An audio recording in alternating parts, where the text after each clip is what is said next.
So,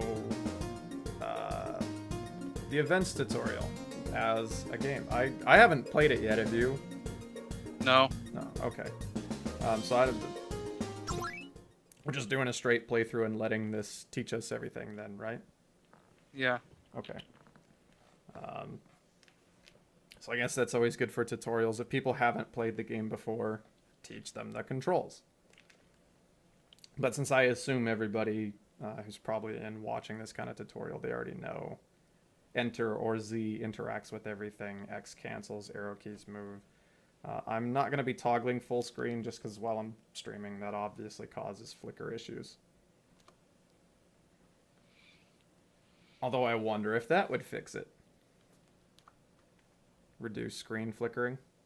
Maybe you can do full screen and stream, but I won't worry about that right now. That's something I'll look into later.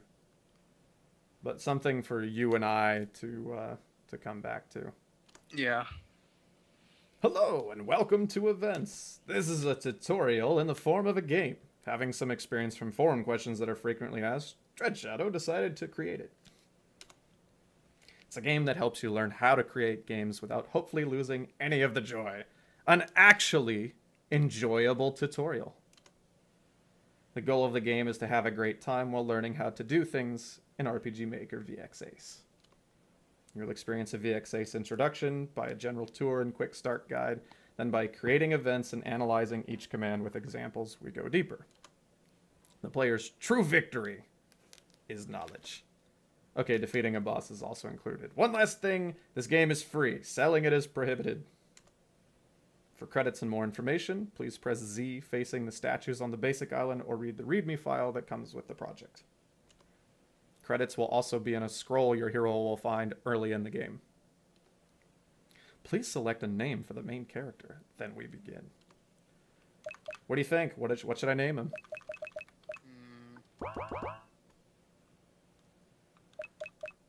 That's a good question. Oh man, I'll take some. Should I just name him? Being as this is his game and he is really the one teaching us. Yeah. Do not He's the one read learning, isn't he? Yeah, right? Do not read the credits. It's huge. Oh, now I feel like I should read the credits. Alright, I'm gonna name him. Can I fit his whole name on here? Ah! What did you do? I think I just named him Eric, you canceled apparently. it? Yeah, I must have canceled it somehow. I hit enter and shift by accident, and it was like, cool, you must be done. So I guess his name is Eric. Alright. Yeah! He has no... See this? He's an indie developer with no skills. Exactly. That's Fucking why he's loser. here.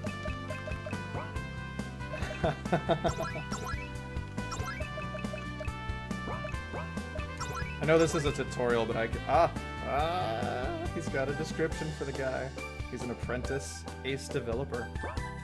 He's pretty strong for a level 1.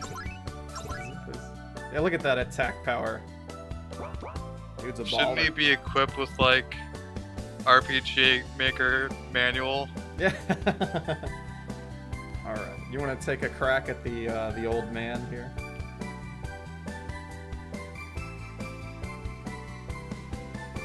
Chi.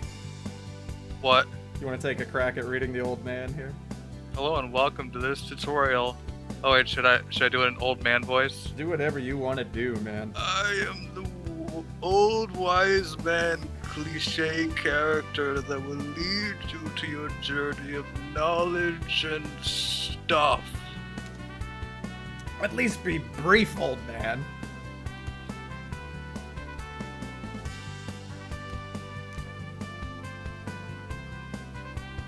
Chi.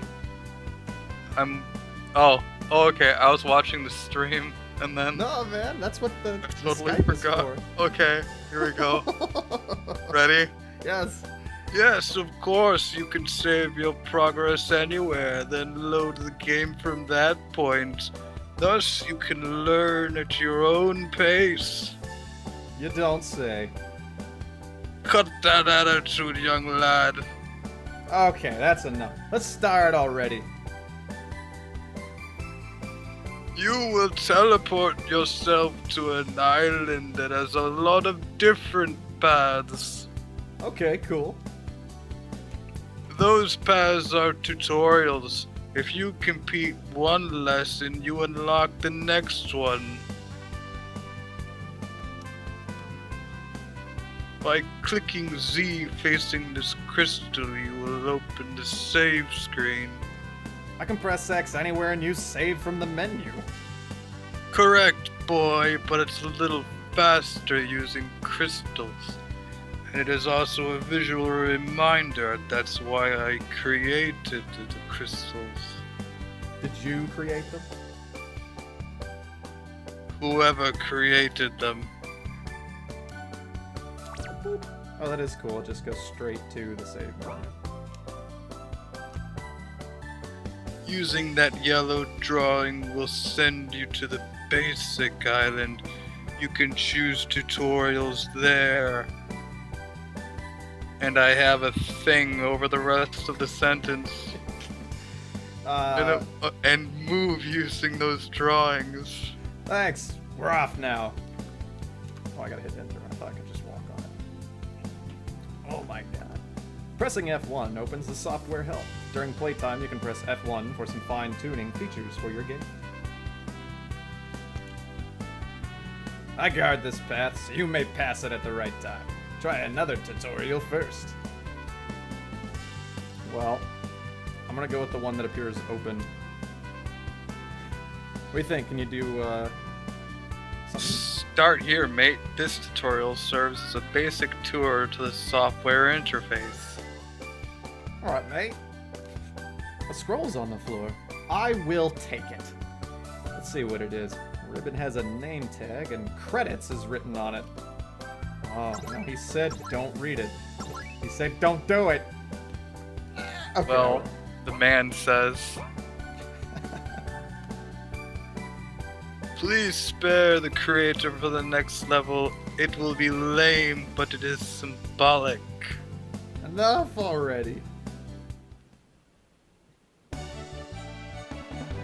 The lame wasteland of ignorance.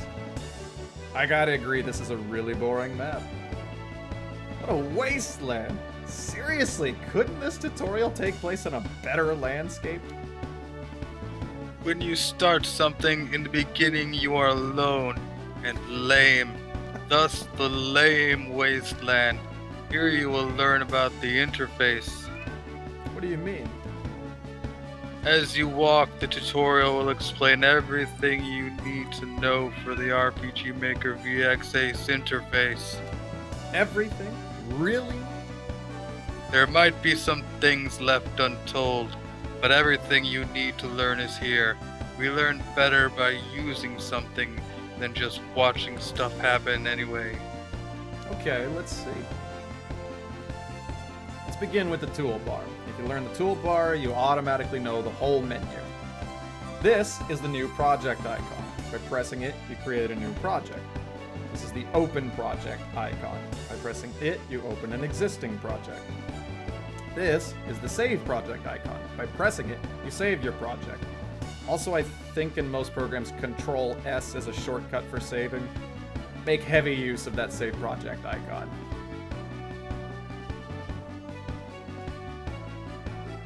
Gee.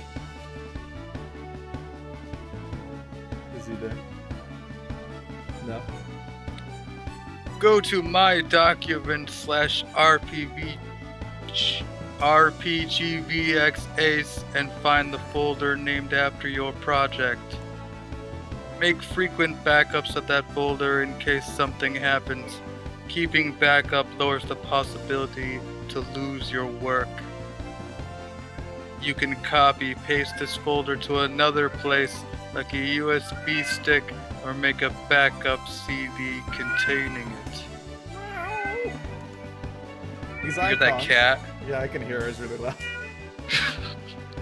These icons are related to tiles. If you select an area of tiles on the editor, these are from left to right.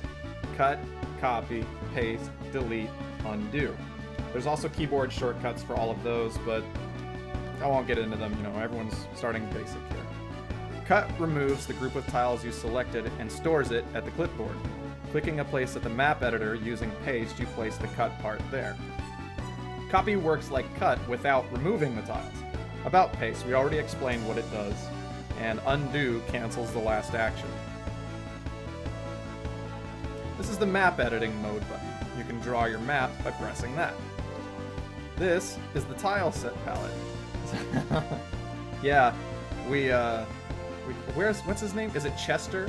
Who's the user on the forum that has the cat profile picture and he always posts like nya at the end of... That's Chester. Is that Chester? Yeah. Clearly Chester is somewhere hanging out in your background. Okay. This is the tile set palette. You create one from the database. We'll explain how in a later tutorial. Let's focus on how things work first. Tiles are like colors in a draw program. You select one by left-clicking it. You can hold the left mouse button and drag the mouse over a bigger area to select more than one tile. Is it the left one? I thought you had to hold the right one. It is left. Using the same technique, you can draw that big selection to the grid on the right. This is the map grid. Here, you can draw your map. On the grid, if you draw something nice and want to use it as a template, hold Shift, press the right mouse button, and drag the mouse to select the area you want. This way you will create a brush that draws the template you selected. I repeat, on the grid, if you draw something nice, hold Shift, press the right mouse button, and drag the mouse to select the area you want. Then you just go to the grid and draw the template wherever you go by pressing the left mouse button, dragging the mouse. You see at the bottom right of the status bar the red and green areas? In the red area, right-click and drag and drop is shift map. Okay. Do you see at the bottom right of the status bar the red and green areas? In the red area, we see the map code, its name, and dimensions. Green has the selected tile grid position on an XY axis. The grid is actually called map view, but it's better to just call it grid. By the way, this is the map list window. Back to what we were talking about. The green tile on the grid has the coordinates that appear on the status bar. Oh! The top first tile on the left starts with coordinates xy equals 0, 0. Remember that, so if you're a computer scientist, you know what's going on. Otherwise, just remember that if you want the 5th on the x-axis tile, x equals 4. 14th on the x-axis tile, x equals 13. Nth on the x-axis tile, x equals n minus 1. Okay? Same goes for the vertical y-axis. This is the event editing mode button. In this mode, you create events. Every text you've read is triggered by events. Pictures are shown using events. Music plays using events. Sound effects plays using events. Players transferred through maps. You guessed that right, using events. Almost everything that is needed for a game can be done with events.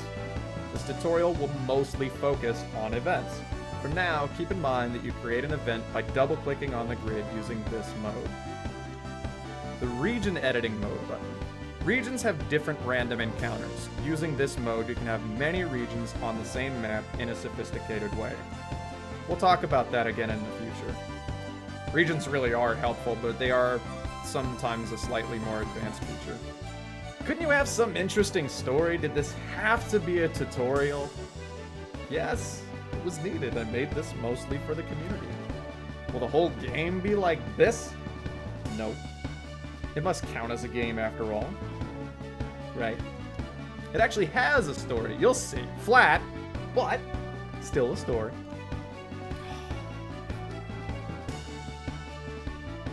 One is the pencil. 2 is the rectangle. 3 is the circle. 4 is the bucket area fill. And 5 is the shadow pen. Active only on map editing mode. Selecting the pencil, you draw tile by tile. Rectangle draws a rectangular area. Circle works like rectangle, but draws a circle. Bucket fills a whole area of same tiles with the selected tile or tiles. Shadow pen adds a remove shadow from places, making tiles prettier. I still can't believe how lame this is. Is this tutorial game supposed to participate in the 2014 Indie Game Maker contest? It will participate in